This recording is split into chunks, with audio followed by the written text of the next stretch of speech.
Hi, everyone. Really happy to be here today. I've got a shiny new concept to tell you about. This is brand new. You are the first to hear about this at all in public. We are founding a new international society. It's called the International Society for Long COVID and Other Infection-Associated Chronic Conditions. This is a WHN initiative for medical leadership, scientific discovery, and patient care. So our mission is to Lisa, establish. let me just Yeah. make sure you're giving a presentation in the session, and then later you're giving a 2-minute presentation. Did you flip those, or is this what you want to present for your? Oh, I thought I was presenting this and that this was instead of the 2-minute. No, this is the 5-minute presentation in the session. Okay, well, I'll give this one instead of the 2-minute. We might finish early. Is that all right? Go ahead. That's perfect. Yes. Okay. So the mission is to create a global network of clinicians and researchers, improving the understanding, diagnosis, treatment, and prevention of long COVID, we call that LC, and other infection-associated chronic conditions. We call that IACC. I think there's an argument that we should make this title a little bit shorter, but we'll get there. Strategic priorities: medical guidance to equip health leaders and frontline clinicians to treat and diagnose and prevent these problems. Scientific collaboration: we're going to have a clinicians part and we're going to have a scientist part. I mean, they'll work together, but we'll have two bodies of people in this group. And global equity: we will center underserved communities in care and research. But why now? Because there's a rising crisis. LCs and IACCs are under-recognized and yet widespread. There are, as Tedros himself said a couple of years ago, hundreds of millions of people who either have or are going to have these debilitating diseases. The urgency is because there's a demand for clinical support. People are sick and they're looking for clinical support and they can't find it. And the opportunity is to unite experts for coordinated global action.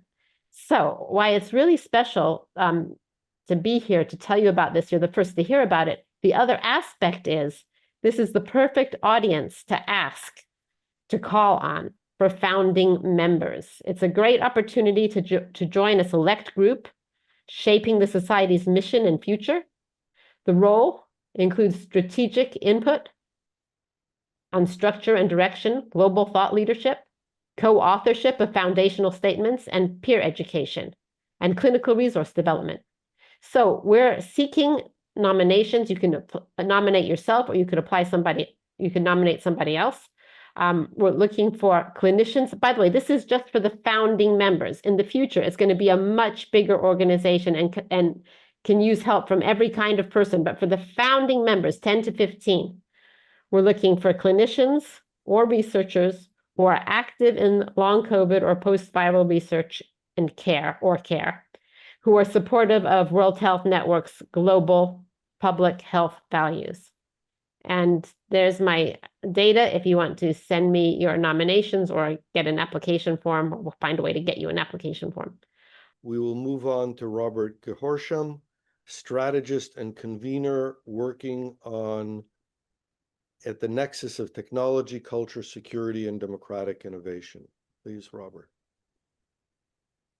So I'm going to talk about a project, probably long on action, shorter on concept, but impactful nevertheless, which is started as a book project called the Carbon Almanac. And the way it really got initiated was a series of conversations, mostly with an author, probably some of you are familiar with, named Seth Godin, who's written extensively about culture, marketing, and related fields. And our conversation went as many of you have probably had. People believe in climate change. They don't know what to do.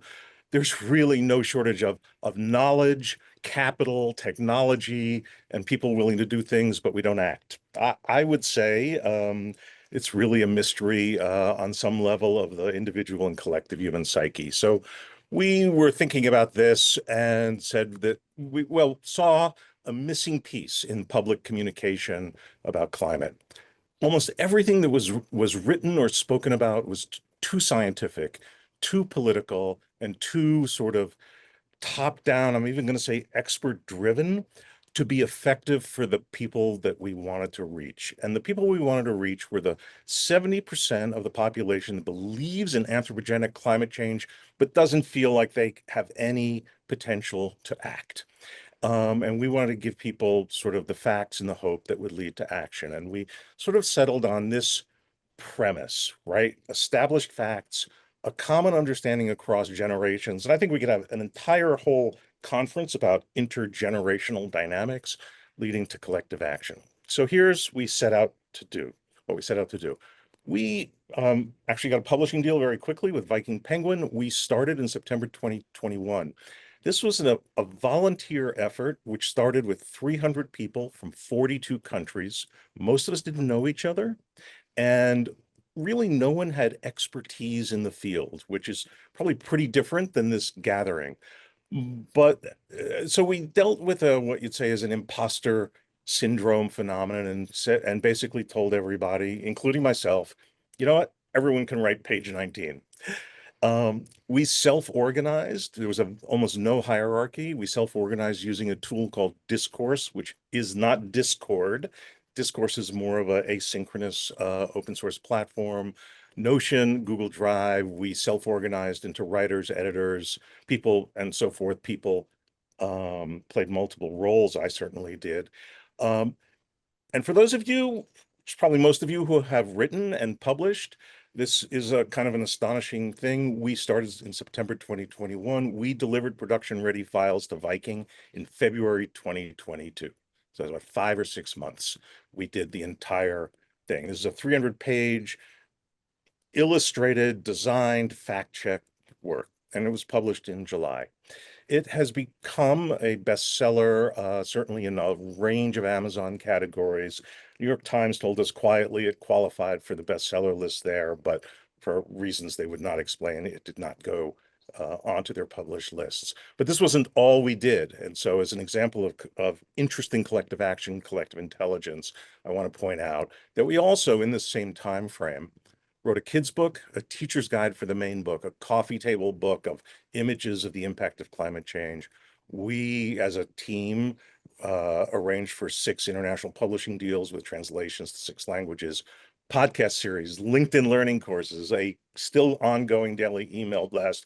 And instead of focusing on bookstore sales to have impact, we reached agreements with 100 businesses and nonprofits for distribution to their constituents.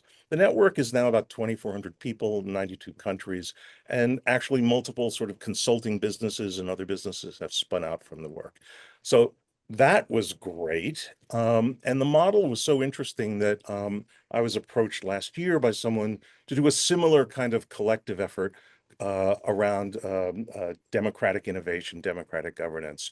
I think another theme that has emerged through our conversation of the past few days has been the importance of local, regional, I would say especially translocal networks to create resilience and innovation. And there's a ton of innovation going on, as we learned with, for example, in Ireland with citizen assemblies around democratic governance. So using the model from climate, we're applying it to that, and a whole bunch of lessons learned that become new concepts in and of themselves. I won't go into the details. Please feel free to reach out to me. I'm happy to talk more. And with that, I'll say thanks. The next speaker is Matti Hainos, behavioral scientist and complex systems thinker, currently studying the social psychology of disaster preparedness and building methodologies to engage diverse stakeholders in distributed sense making. Please, Matti. Hey, hello everyone. I really loved how in one of the previous sessions we spoke about storytelling and narratives, and I've been getting a little bit into this lately myself, and I just wanted to share a story with you. And this story is trying to give you put your attention to a very basic social psychological idea, which is that the reality we observe depends on who we interact with. Okay, so go to 2021, fall of 2021, and as had happened in many other places, in Finland too, the prime minister had stated that people are tired of the pandemic and it was time to return to normalcy. And back then, one of my roles was advising the government on the behavioral science aspects of the pandemic. And as a researcher, I spent a lot of time interacting with the scientific community, both international and national. And based on this, I knew that the Delta variant was the strongest variant boss thus far and was already spreading in Finland, although, as we know, the rise in the beginning of an exponential is very, very slow. So, and also meanwhile, our group had just got the first results of some research we did inspecting people's willingness to carry on taking precautions. Okay, so based on my interactions with the scientific community, I knew that Delta wave was coming. And based on my interactions with my team doing the research, I knew that the population was willing to carry on taking precautions, although in serious need of communications about airborne spread of COVID-19. And so while some of our work was focused on communications and the psychology of communications, there was also another group in the Prime Minister's office whose job was actually implementing these communications campaigns. And they had different interaction partners, and I had little time to interact with them properly on top of everything else that was going on. And then I see the news on social media. The communications team had launched a campaign. It was called #HereWeGoAgain, and it urged people to return to using public transit while these precautions were being taken down. And what happened next was some sort of a train wreck. So the public co-opted the hashtag to express this frustrated sigh. It's like, okay, so here we go again.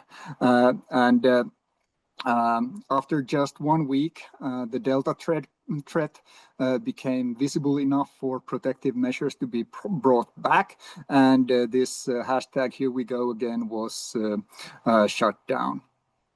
And I relate this as a cautionary tale of what can happen if we want to change something or influence something, but don't change our interactions. So interactions build this shared reality, and lack of interaction opens up these gulfs of reality between different groups. But changes in interaction patterns also require sacrifice.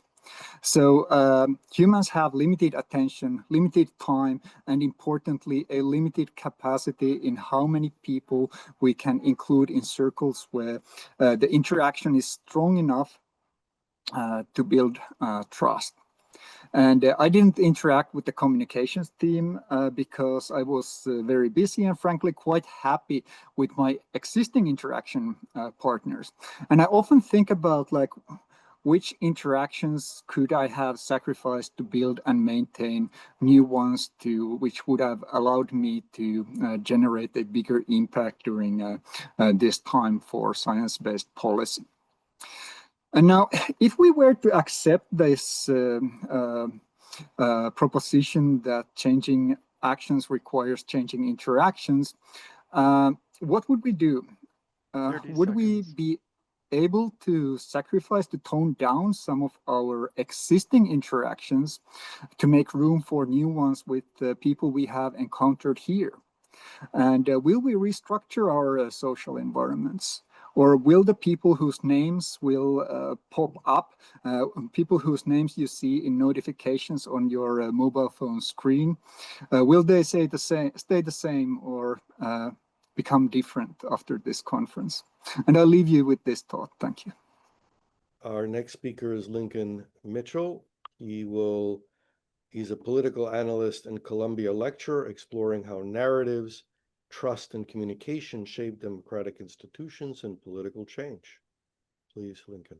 Thank you, Yanir, and thank you for inviting me. I think I understand my mandate here is to look at one of the presentations and kind of try to explain, but I want to just lead with kind of, because I heard all of them and kind of 7 points that I thought are relevant for all of them. Then I'm going to focus on the third one about Community Lookout Alliance. I'm going to try to do this all in 300 seconds. So just I've identified 7 rules. Talk to your audience. Figure out who your audience is, right? For the ones about healthcare, I know a lot about healthcare. I passed biology in 9th grade, barely, but I passed it. But I'm otherwise an educated guy. And I had to ask that question about respirators. So again, think about the audience you're talking to. Whenever we communicate, to the best extent possible, think simple truths in simple language. The most effective communicators across the political spectrum.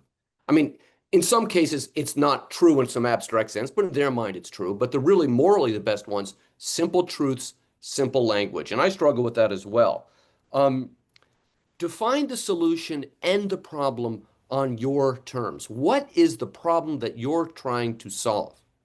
Some of these presentations I think are very good, and I get a sense of the problem, but I'm not 100% sure. Define that. If you can't define the problem, you'll not define the solution. The pitfall there is what I call the saint of circumstance trap, which alludes to a song by a band from my hometown. And the lyric is, sure don't know what I'm going for, but I'm going to go for it for sure, right? That's the saint of circumstance trap. You don't want to fall into that. I can send a link to that if anybody wants to hear it. So when I started writing for blogs, writing for opinion columns, my late father would read everything I wrote. Sometimes I thought he was the only one reading it, but he would read everything I wrote. And then he would email me and he would say, he was very supportive, and he would say, Lincoln, I really liked your column. I really liked this one line. And my father, I mean, obviously he's my father, but would always pick out the line of which I was most proud. And now he's not around anymore, but I often write with him in mind. What is the line that my dad would like the best? And I'm not saying that because of my father, but when you're making a presentation, 5 minutes, 10 minutes, think of one turn of phrase that you want people to walk away with it, walk away. So in the third presentation, cross-sector community trust network, it's wordy, but I think that's an example of that. If people walk away with that, they get an idea, a good idea of what you're talking about. So kind of think about that as you're speaking, preparing, writing, etc. Anticipate the problems and the criticism. Think of what someone would say who is just kind of generically skeptical and cynical.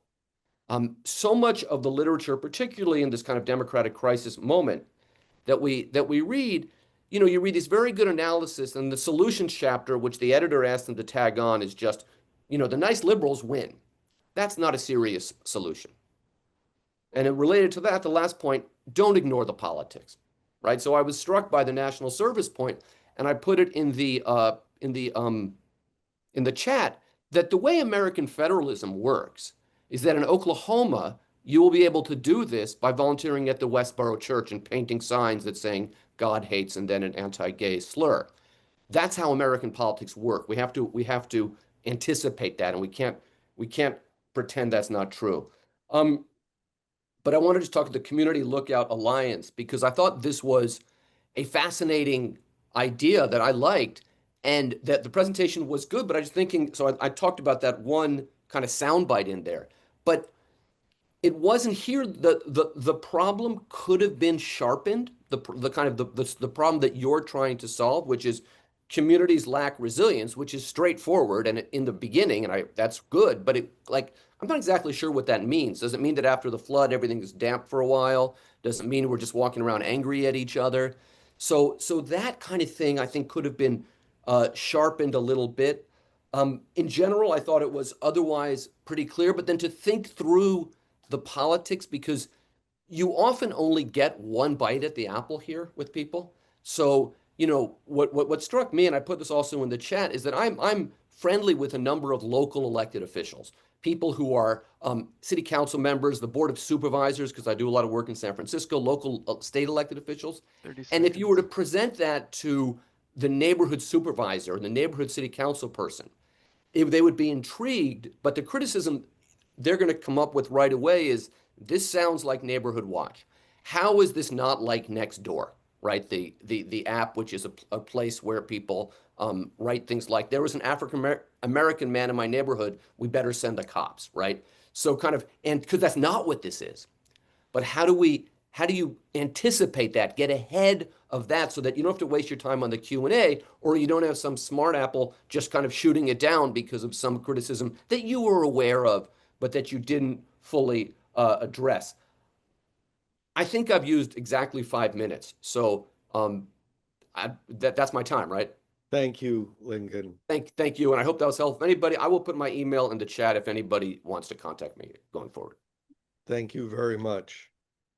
We will now move to Stéphane Bilodeau, who is a Canadian engineer and clean tech entrepreneur, advancing sustainable energy systems and public health infrastructure through research, innovation, and collaboration, and global collaboration. Go ahead, Stéphane.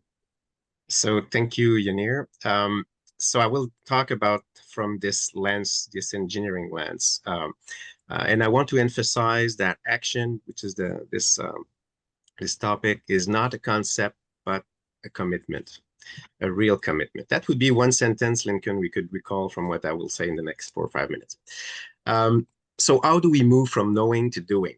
And I'll take my couple of years, if not decades, of experience in maybe almost 40 countries, most not from the Western countries, but global South, in making projects that would improve infrastructure, minimize risks, maximizing sustainability, or improving resilience.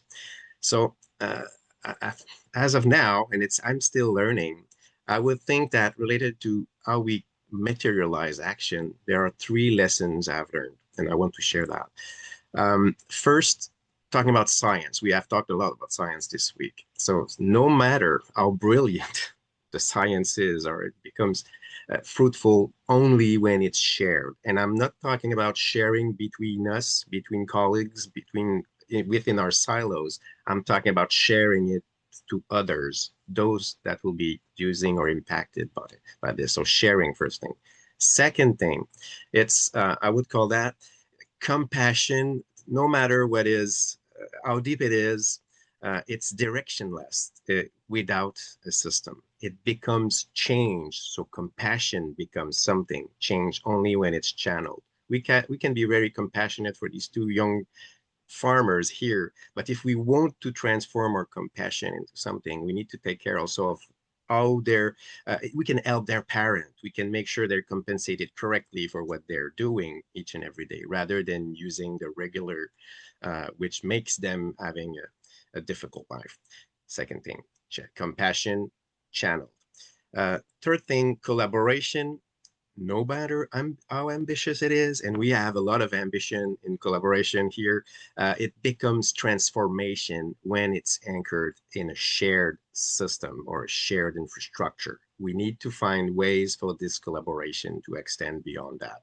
So if we want to help these elderly people in their local communities, we need to organize. We need to make a system to make that happen. And we've seen failures on that front in the pandemic a few years ago. So the other point I want to talk about is I would say one thing that happens a lot is our systemic failure to act in crises. So to convert this capacity to see something happening and to convert that into action. So we know what needs to be done. And we have many solutions, but we fail to do it and to materialize this solution. I've seen, talking about the action side, the project management background I have, 3 things that are lacking and that are becoming the bottleneck of transforming what happens in the messaging we're receiving into real action. So the first thing is commitment. Commitment means duration in action. So it's not just a one day we see that unrest coming or this storm arriving. No, it's a commitment on the duration, on the long term. It's absolutely critical. Coherence on the goals and strategies. We don't fail because we disagree. We don't fail because we fragment or divide. We fail because we fragment or divide. It's not the disagreement the problem. It's sometimes even fruitful to have disagreement and argument, and we discuss and we improve. It's when we stop listening, even those who are not thinking like us, then we start to fail. And finally, coordination. Any action needs coordination between actors. We too often operate in silos, as I said earlier, and that's important to get out of this trend. But there is good news. So if I'm translating that into a story, as we have listened to some story this morning, there are good stories coming out, from the pandemic we're in. One of this big story I would like us to emphasize is we've learned that science, compassion, and global collaboration can really work well together and achieve really great things. The WHN is a good example. So it has happened in existing organization and even in new organization like in the WHN. So it's having and convening between people from so many diverse backgrounds and coming from different cultures, different expertise, and we're able in quickly to make this science and compassion transform in action through global collaboration. So I don't want to talk about the other things that there have been talked a lot in the last few days, but the point is there are good stories to talk about, even in the pandemic. Another thing I want to emphasize on is we've talked about respirators earlier. That's another one that we could talk about. It's something that was not discussed at all in the general public, and it's now discussed. So I want to give us a challenge. I see 5 things that could be converted in principle, essentially. First thing I would say, we need to name the invisible, then measure it. We don't manage and we don't organize when we don't see things. Whether it's aerosol transmission or civil unrest, we need to shine a light. We need to translate science into visible things. And we had experience of that as well. That's another good story in the pandemic. People came up with the idea that we could push for measuring CO2 or PM 2.5, and then people would see that the quality of their air was that, in fact, it's like invisible around us, but they see the impact and they can see what's happening in real time. So that's an example of tangible transformation of the invisible into visible. Second thing, we need to connect expertise to lived experience. We need to connect people that are living the situation, the struggle, with the expert. It's absolutely important that they're exchanging together. We need to build coalition before crises. It's not when the crisis starts, when the floods arrive, or when the wildfires are coming. We need what we call radical readiness. We need to always be preparing. And then we need to move at the speed of trust. Here, speed of trust means making space for the difference, translating, convening, respecting people. That's absolutely important for the people to want to collaborate, to be part of the action. And then always leave a blueprint. Reproducible, scalable, open source. It needs to be reproduced if you want that to be used. That's my last slide. I just want us to build platforms that works even when governments stall, and make engineering of this future. I'm talking about not just for engineers here, the future that honor every life. Let's keep building. That's finishing. Thank you. Our last speaker of the program is Jerry Michalski, system thinker and trust strategist, reimagining how we relate, learn, and collaborate through open inquiry and long-term stewardship of ideas. Please. Can you hear me? Yes. Excellent. For a moment there, I thought you said stress addict, and I'm like, no, but maybe that's true. I just put into the chat the deck that I'm about to present. You will see that it's larded with a lot of links that are intentionally there so that you can use them and see them as you go. And if you'll tell me that you can see my presentation, I will start. Go ahead. Good. I have 2 topics, and also you have very kindly scheduled. My project team is about this topic as well, and we're scheduled next. So this is timed for 5 minutes, and there's 1 slide that I can throw into the next presentation, and the next one's timed for 8. God willing, it all works in that time frame. The first thing I want to talk about is a very short topic that is unrelated, but at the end you'll see it's kind of related, which is that we're amnesic. And I ask people, where do you put things worth remembering? You read and see a lot of URLs on the web that are like, wow, Does anybody have a system to put them in? Not really.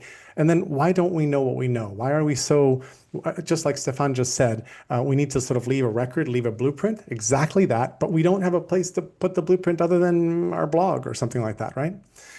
We keep having the same conversations and we are easier to spin because of this. We have normalized also intellectual property overprotection. I have an idea that I call books and PDFs are where ideas go to die because they're not making the ideas easier to implement and use. I'm weird because I've been feeding a single mind map for over 27 years. I have 600,000 different things in it. Each node, many of you, certainly all of you who have spoken in this last week, I have added you to my brain. You can browse it for free at jerrysbrain.com. Don't go and get distracted right now. As I said, all these links will be available to you. And it's given me a really unique experience that I think is more unique than I understand of having a shareable, accessible memory. Unfortunately, the way I share it is proprietary software, so I can only share it out so that you can see it. You can't comment to me through it or anything like that. But it is shareable, and I have a lot of friends who figured out how to use my brain without me giving them a tour. So that's a whole topic in and of itself. You can go to my notes about this event because I've been note-taking in my brain at that link once this is all over. We could use a space to share what we see and believe, and I call this the big fungus. Which is an entire different conversation, but I love mycelial metaphors, and I believe that collective work should be hard fun. So I picked a tongue-in-cheek name for the project of where do we share what we see and believe as the big fungus. Now let me switch topics into design from trust and give you a brief history of trust, and this is a really fast overview. I think we used to know how to live in community on commons. This was not innate to human activity, to societies. This was hard-won wisdom. We then, somewhere along the road, and it's a great dinner conversation over wine, lost faith in humans, and we handed the system over to system designers, institutional designers, to design systems as if everybody was a bad actor. This proved bad because we normalized mistrust into the system. So we have a compulsory education system because we can compel you to put your child into a system where we teach them the same thing as we teach all his or her buddies that were born within a year in the same month, which is not how humans actually learn. We don't really like these institutions, and there have been insurrections around the world, from Cacerolazos and Occupy to MAGA and Tea Party and everything else, rebelling against this broken social contract and the institutions that we have. However, I discovered that there were organizations all over the place designed from trust, and I would like to describe to you what this design from trust thing is. This is not the official logo of Design from Trust, and this is a work in progress. This is not a polished methodology. I'm still writing a book about it, et cetera, et cetera. But I want to offer you a notion that we can design from an assumption of good intent. Let me start by saying, raise your hand if you've used the Wikipedia ever. Very likely, good. All hands go up. Do you remember the day that you realized how Wikipedia works? That there's this thing that says anyone can edit at the top of the page, and then any idiot, any monster on the web can go make a change to every page. What is up with that? That's just ridiculous, right? Well, guess what? That is designed from trust. Because wikis are social entities. The Wikipedia started out as the Newpedia project, which Jimmy Wales funded just because he'd made some money trading commodities. And he hired one person and then found 80 volunteers and gave them a 7-layer editorial process. And after 2 years of work, they had 20 articles done. They were like, well, that's not going anywhere. In the meantime, somebody had introduced them to wikis, which operate because anybody can watch and modify and reverse changes on any pages. And guess what? Now it's always among the top 10 visited websites on the planet. That's pretty extraordinary. That's my favorite example of design from trust because it's open content, open sourced code, et cetera, et cetera. There are many examples of design from trust. I just gave you Wikipedia. I'll talk a little bit more in a second about the sharing economy, so Airbnb, all those kinds of companies, peer-to-peer lending. But let me just give you a list. The internet is designed from trust, so is all open source software, open science, tool lending libraries, microfinance, unschooling, also known as self-directed education, workplace democracy, which is a big deal, animal gentling, like the Horse Whisperer, remember the Robert Redford movie?